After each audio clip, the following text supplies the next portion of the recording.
Hello everyone, আজকে দেখো নিয়ে এসেছি তোমাদের কলকার একটা প্রথম ক্লাস। আজকে ফার্স্টেই তোমাদেরকে দেখাবো যে কলকার করার আগে তোমাদের কী কী প্রয়োজনীয় টিপস আছে এবং কিছু ট্রিক্স আছে, সেগুলোই তোমাদের সাথে আজকে শেয়ার করবো। এছাড়াও আমি অনলাইনে কলকার ক্লাস করাই, তোমরা যারা যারা ক্লাস করতে চাও স্ক্রিনে দেওয়া নাম্বারে কন্ট্যাক্ট করতে পারো। আমি ডেসক্রিপশনে সমস্ত ডিটেলস দিয়ে দেবো, সেখানেও তোমরা আমার সাথে যোগাযোগ করতে পারো। তো ফার্স্টেই দেখো, তো কলকার জন্য প্রথমে যেটা জানতে হবে কলকার ফেব্রিক এবং জলের রেশিও। আজকে দেখো এখানে আমি ক্যামেলের এই ফেব্রিকা কালারটা ইউজ করছি, এটা 234 লাইট পিচ কালার আছে, এটা তোমরা ইউজ করতে পারো। এছাড়াও ফেব্রিকের যে সাদা যে কালারটা আছে ওটাও তোমরা ইউজ করতে পারো। এখানে একটা কালার নিয়েছি, একটা ব্ল্যাক পেপার, আর এখানে আমি সোনাইয়ের 000 ব্রাশটা ইউজ করছি, সোনাইয়ের। ঠিক আছে, এই ব্রাশটা তোমরা নিতে পারো। এছাড়াও আমাদের কাছে অন্যান্য ব্র্যান্ডের যদি ব্রাশ থাকে সেটাও ইউজ করতে পারো। আর আছে জল। ঠিক আছে, তো কালারটাকে ফার্স্টে আমার রেডি করতে হবে, তো এর জন্য আমি কালারটা রেডি করে নিই। দেখো দেখো মিক্সিং প্যালেটে আমি কালারটা নিচ্ছি। দেখো কালারটা একটু ডিপ হয়ে গেছে অনেকদিন থাকার কারণে, আর এছাড়াও যখন ক্লাস করে হাওয়া লেগে কোনো কারণে একটু ডিপ হয়ে গেছে। তো এখানে দেখো আমি তুলি দিয়ে মাপ করে যেটুকু আমার দরকার সেরকম মাপ করে নিয়ে নিলাম।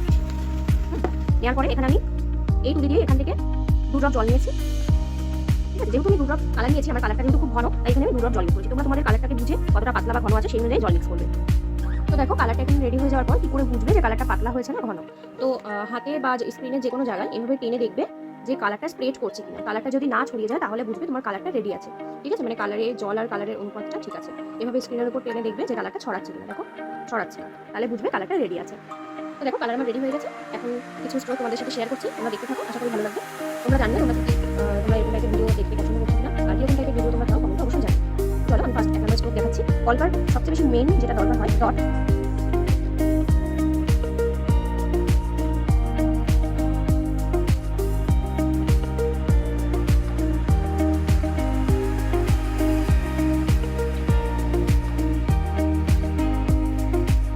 দেখো এটা তিন কলকা, তিন কলকা আমি কিভাবে করছি তোমরা দেখলেই বুঝতে পারবে।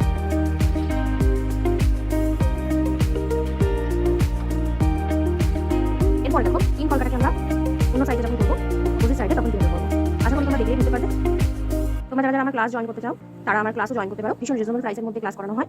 তোমরা যারা যারা ক্লাস করতে ইচ্ছুক আছো ডেসক্রিপশনে আমি সমস্ত ডিটেলস দিয়ে দেবো, তোমরা ক্লাস জয়েন করতে পারো। বিভিন্ন নতুন নতুন টিপস অ্যান্ড ট্রিক শেখার জন্য তোমরা ক্লাস জয়েন করে নিও।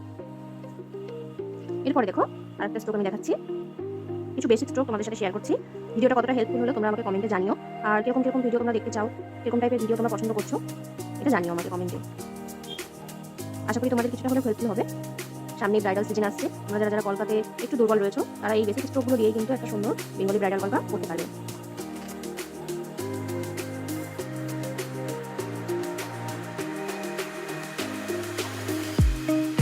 এছাড়াও যারা যারা চাইছো ক্লাস জয়েন করতে তারা অবশ্যই ক্লাস জয়েন করতে পারো। নিজেদের কলকা স্কিলটাকে আরও ডেভেলপ করতে তোমরা ক্লাস অবশ্যই জয়েন করতে পারো। ভীষণ রিজনেবল প্রাইসের মধ্যে ক্লাস করানো হয় এবং আইসি সার্টিফিকেটও প্রোভাইড করা হয়।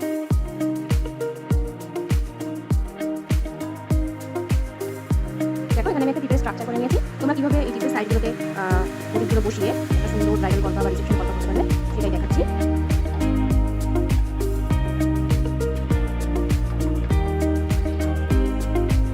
মাত্র কিছু বেসিক স্ট্রোক দিয়েই তোমরা একটা সুন্দর কলকা করতে পারবে।